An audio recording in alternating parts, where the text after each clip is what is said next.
warahmatullahi wabarakatuh. Di sini kita dari kelompok 7 akan menjelaskan tentang aspek keuangan dalam studi kelayakan bisnis. Di mana aspek keuangan dalam studi kelayakan bisnis itu terbagi menjadi dua, ada kebutuhan dan sumber dana, serta ada cash flow proyek. Di sini nama-nama kelompoknya ada Yuliana Nolita, ada Maulid Lia, ada Agnes Widyasuti, ada Nur Aziz Hidayat, serta ada M. Rizky. Di dalam aspek keuangan ini kita mau bahas apa aja sih? Yang pertama itu ada kebutuhan dan sumber dana, di mana kebutuhan dana untuk aktivitas tetap, kebutuhan dana untuk modal kerja, cadangan kenaikan dana, dan sumber dana. Untuk cash flow proyek sendiri itu ada arti dan pentingnya cash flow, komponen cash flow, serta menaksir cash flow. Assalamualaikum warahmatullahi wabarakatuh. Perkenalkan, nama saya Yuliana Novitasari, NPM 1700248. Di sini saya akan menjelaskan tentang kebutuhan dana. Apa sih kebutuhan dana itu? Kebutuhan dana adalah keputusan yang harus diambil oleh seorang manajemen keuangan dalam menentukan besarnya dana yang akan diperlukan untuk menjalankan suatu aktivitas bisnis. Dibutuhkan suatu peramalan dan penaksiran yang baik sehingga akan memudahkan kita dalam menentukan pendanaan. Kenapa sih harus ada penaksiran dan peramalan dalam pembuatan bisnis, dalam pendanaan gitu ya?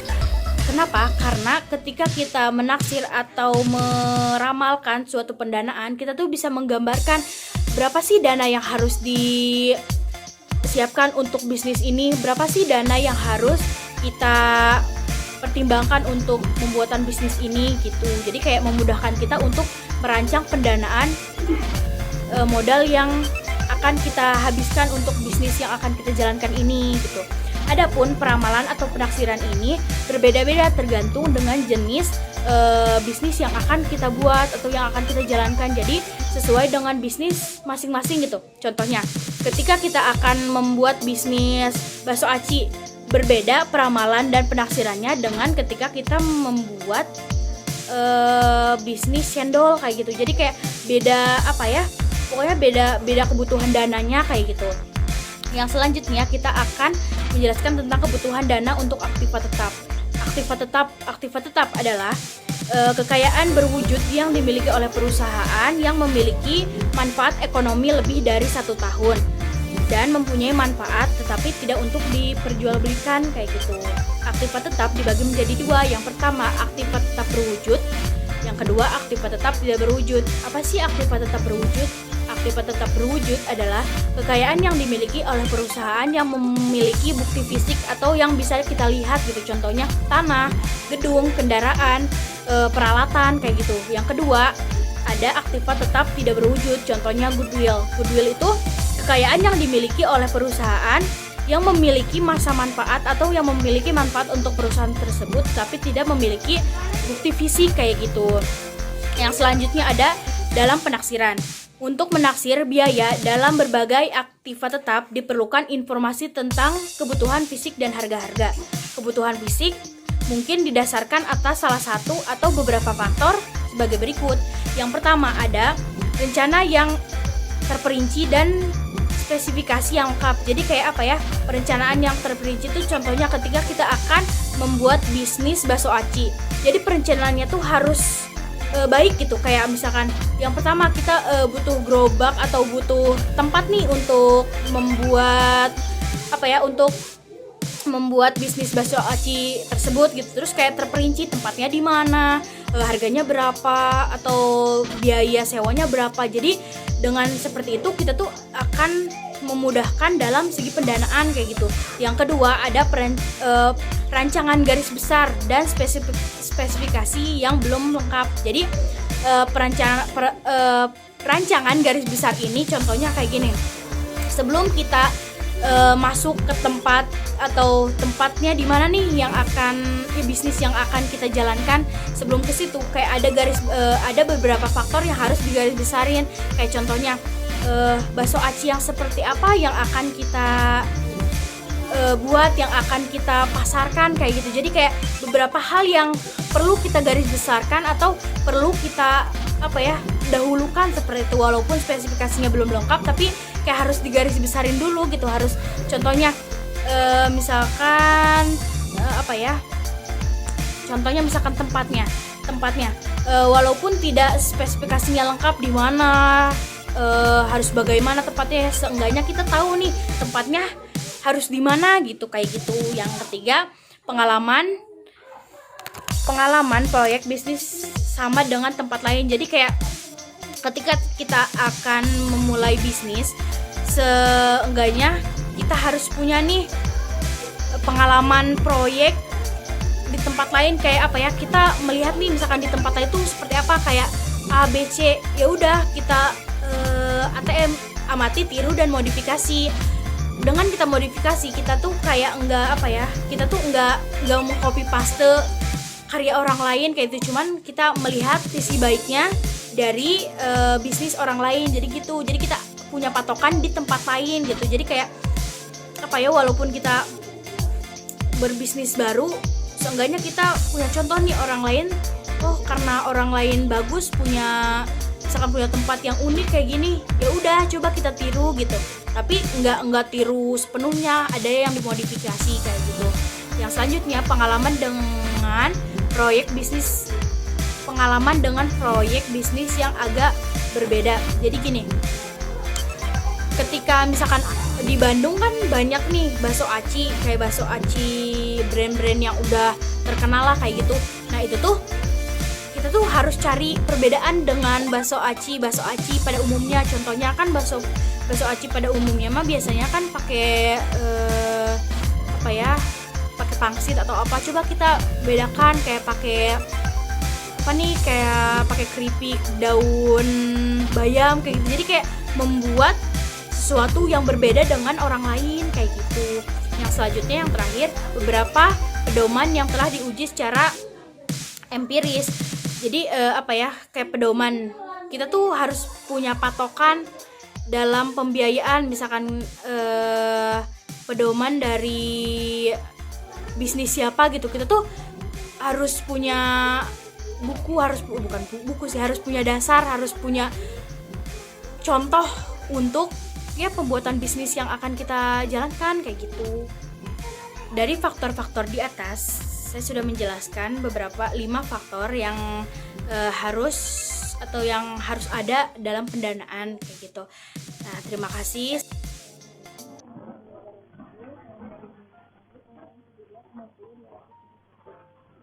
Di sini saya akan menuliskan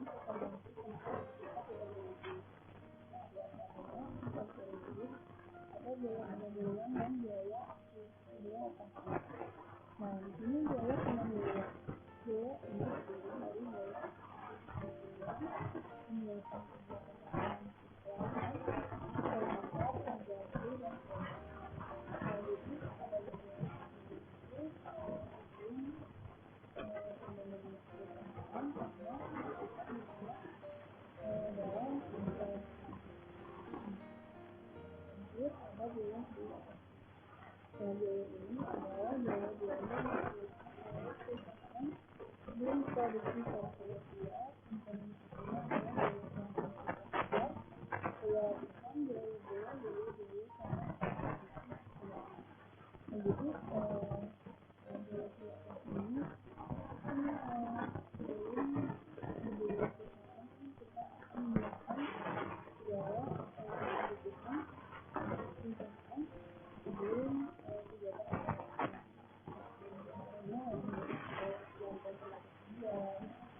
biaya pembiayaan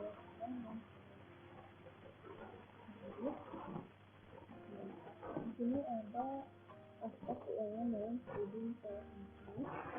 Sementara pengeluaran aspek syarikat ini berlangsung beberapa tahun, sehingga perlu disusun jadwal pengeluaran aspek keuangan tersebut seperti yang pernah pada pada.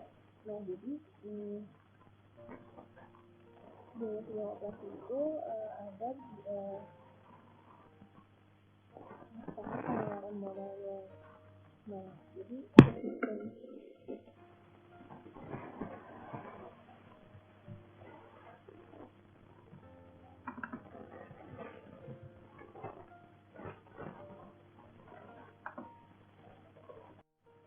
kita lanjut. Jadi untuk biaya bulan operasional itu seringkali pengeluaran untuk aktivitas ini berlangsung beberapa tahun, sehingga perlu dihitung biaya pengeluaran untuk keperluan investasi tersebut. Seperti yang terlihat pada tabel ini. Jadi tabel ini tuh kita kan di perusahaan dunia itu kan ada perencanaan pembelian akibat tetap. Nah, jadi itu kita mampu membelinya secara langsung, sehingga dibikin tabel seperti sudah ini. Ada aktivitas dulu karena kita itu membeli tanah dan pengembangan lokasinya itu di tahun berapa dan seterusnya. Lanjut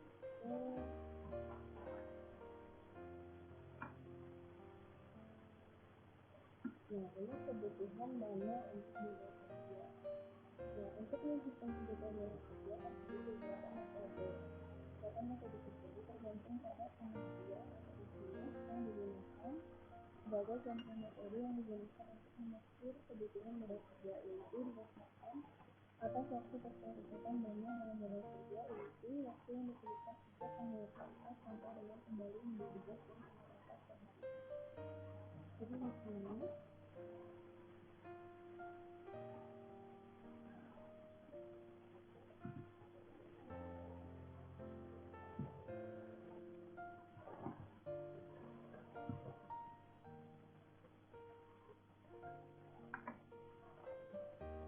sekarang kita lanjut ke kebutuhan dana untuk modal kerja. Nah, sesuai modal kerja di sini yaitu modal kerja bruto ataupun modal kerja harian. Jadi di sini modal kerja ataupun modal kerja bruto itu menunjukkan mana semua investasi modal SKM, pengeluaran kebutuhan terus pengeluaran harga, piutang, kebiayaan dan modal kerja lainnya. Untuk menentukan kebutuhan atau untuk menghitung kebutuhan modal kerja tersebut beberapa metode. Beberapa metode tersebut tergantung pada pengertian yang digunakan. Sebagai contoh, metode yang menggunakan mengukur kebutuhan modal kerja yaitu berdasarkan atas waktu perputaran dana dalam modal kerja, yaitu waktu yang diperlukan sejak pengeluaran kas sampai dengan menjadi kas dan pengeluaran kas per hari. Sekian dari saya, terima kasih. Lanjut ke materi selanjutnya. Assalamualaikum warahmatullahi wabarakatuh. Nama saya Agnes Widya Putri dengan NPM 1750-288, mahasiswa pendidikan ekonomi S3. Saya akan menjelaskan mengenai materi lanjutan kebutuhan modal kerja dan cadangan kenaikan dana. Sesuai yang sudah dijelaskan oleh pemateri sebelumnya, dalam mengatur biaya modal kerja didasarkan atas keterkaitan dana dan juga volume kegiatan produksi. Pengertian tersebut diimplementasikan ke dalam bentuk contoh sebagai berikut. Misalkan perusahaan akan memproduksi sebanyak 72.000 unit dalam satu tahun. Biaya per unitnya dinyatakan sebagai berikut: ada biaya bahan mentah, biaya tenaga kerja, dan biaya pabrik yang langsung, sehingga total biaya produksi sebesar 1.700 dan harga jual sebesar 2.500. Sedangkan untuk biaya produksi per bulan untuk membuat 60 unit membutuhkan total biaya sebesar 10.200. Dalam memperoleh atau menghasilkan suatu produk, tentunya melalui berbagai tahap operasi. Yang pertama ada tahap bahan mentah. Tahap bahan mentah itu rata-rata persediaan disimpan dalam gudang selama 3 bulan.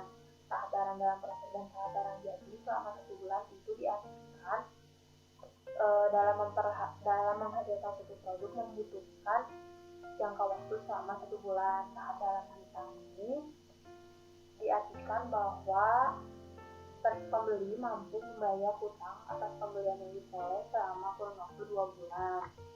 Misalkan bahwa biaya untuk mengubah konsep secara sama dalam proses produksi dinyatakan pada tabel investasi pada berbagai aktivitas lancar yang dinyatakan dalam saat kerja. Yang pertama itu ada bahan mentah. Total biaya bahan mentah yang dibutuhkan sebesar 42 juta atau 42 yang terdiri dari persediaan pada barang dalam proses, pada barang jadi, dan pada sisa.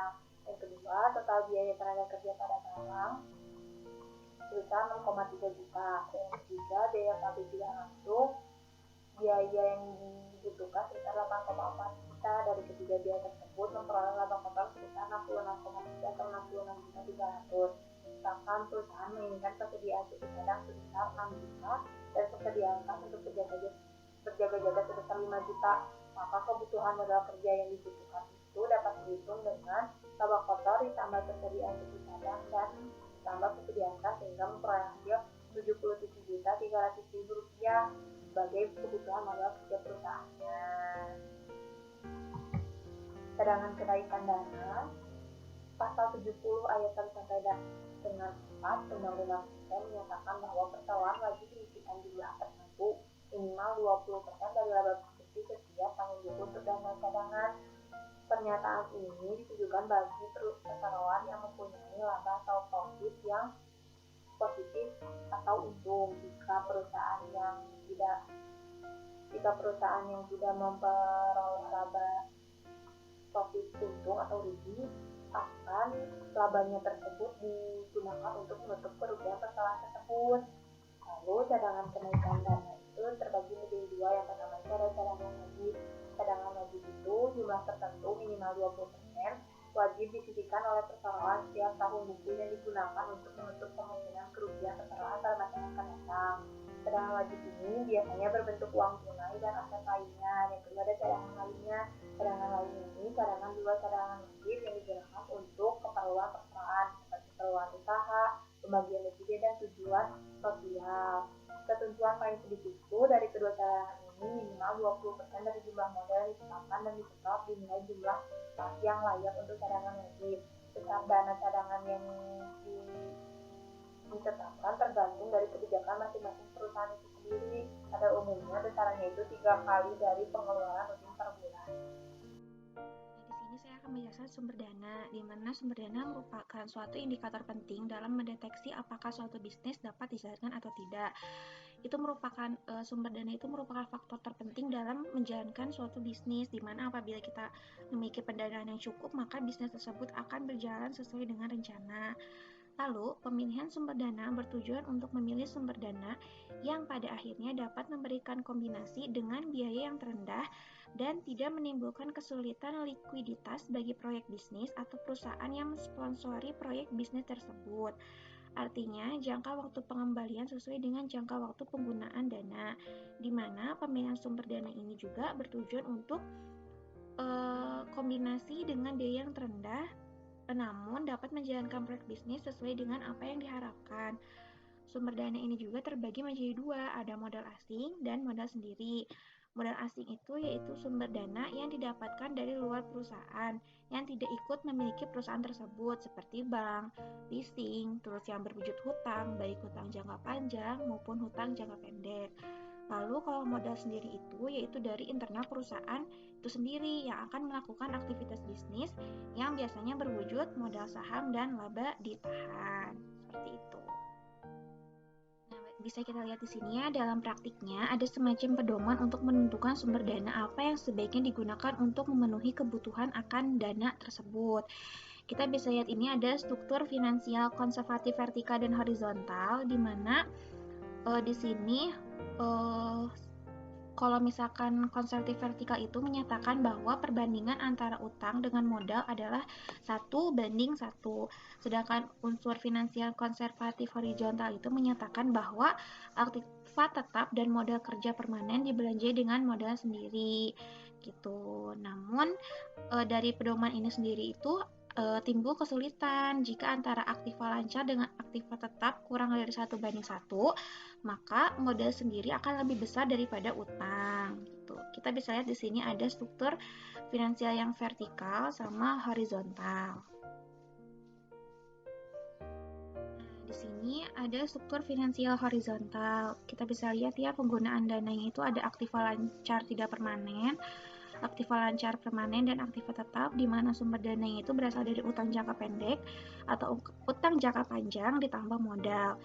Namun bisa dilihat karena sulitnya menerapkan teori struktur modal dari operasi ini, maka dalam praktiknya banyak digunakan berbagai pendekatan praktis yang menekankan pada aspek rentabilitas dan likuiditas. Rentabilitas yaitu kemampuan perusahaan untuk memperoleh laba dari aktivitas operasinya, sedangkan likuiditas itu kemampuan perusahaan untuk memenuhi kewajiban dari finansialnya.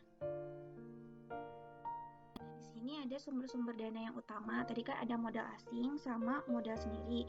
Nah, ada 6 ya. Yang pertama itu modal sendiri yang disetor oleh pemilik perusahaan, yaitu apabila perusahaan tidak berbentuk perseroan terbatas atau PT, di mana dia harus menjual saham di pasar modal. Terus ada saham biasa atau saham preferen, yaitu perusahaan yang memutuskan untuk go public dapat menghimpun dana masyarakat dengan jalan menerbitkan saham yang nantinya akan diperjualkan di bursa efek. Terus di sini juga ada obligasi.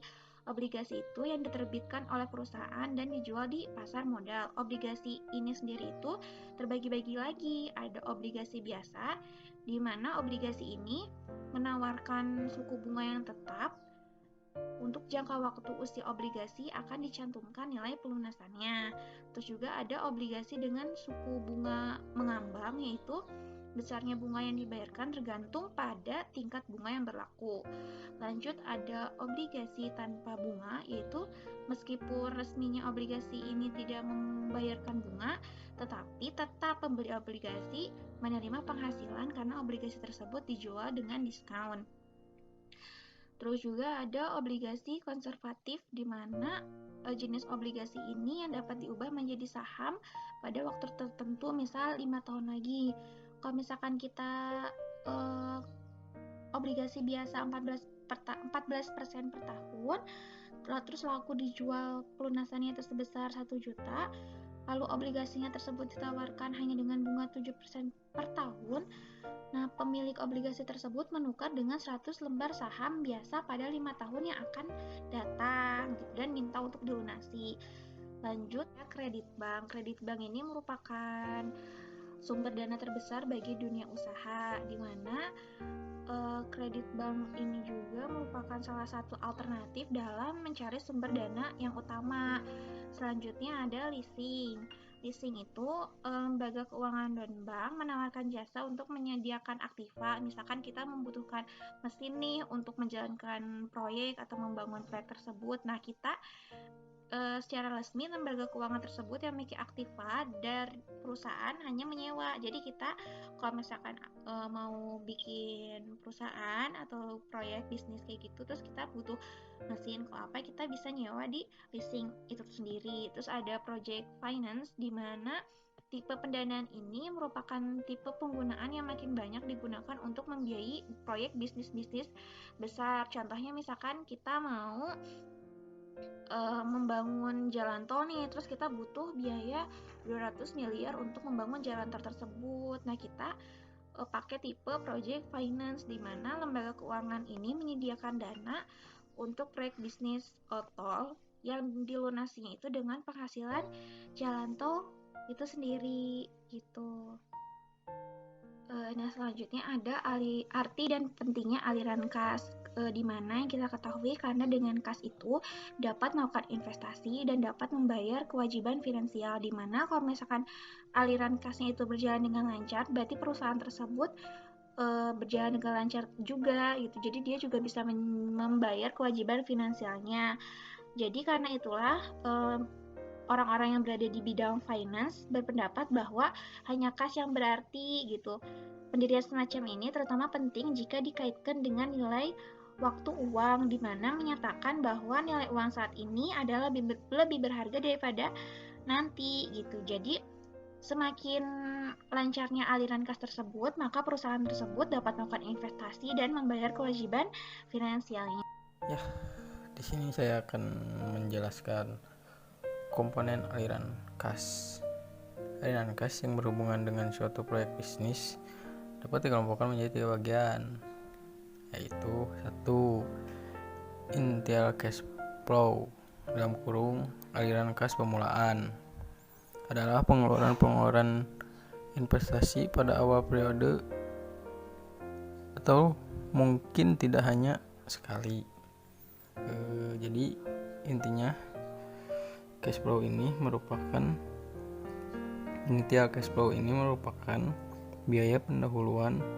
Contohnya apabila kita membangun suatu rumah atau pabrik, jadi kita harus tahu berapa biaya yang akan dikeluarkan, dan kita juga harus sudah menyiapkan biaya yang akan kita keluarkan. Harus tahu itu intinya mah, berapa biaya yang akan kita keluarkan. Kedua, operational cash flow dalam kurung aliran kas operasional adalah aliran kas yang timbul selama operasi proyek bisnis. Penentuan estimasi tentang besarnya operasional cash flow setiap tahunnya merupakan titik permulaan untuk penilaian profitabilitas usulan investasi tersebut. Ya, contohnya bisa kalian lihat ya, ini di gambar.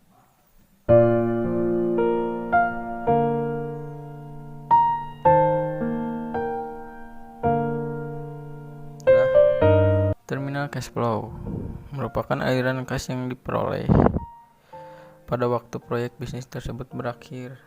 Jadi, terminal cash flow ini merupakan sisa akhir dari sebuah proyek bisnis. Jadi, sisa biaya yang disiapkan oleh investasi, kurang lebih seperti itu. Nah, menaksir aliran kas.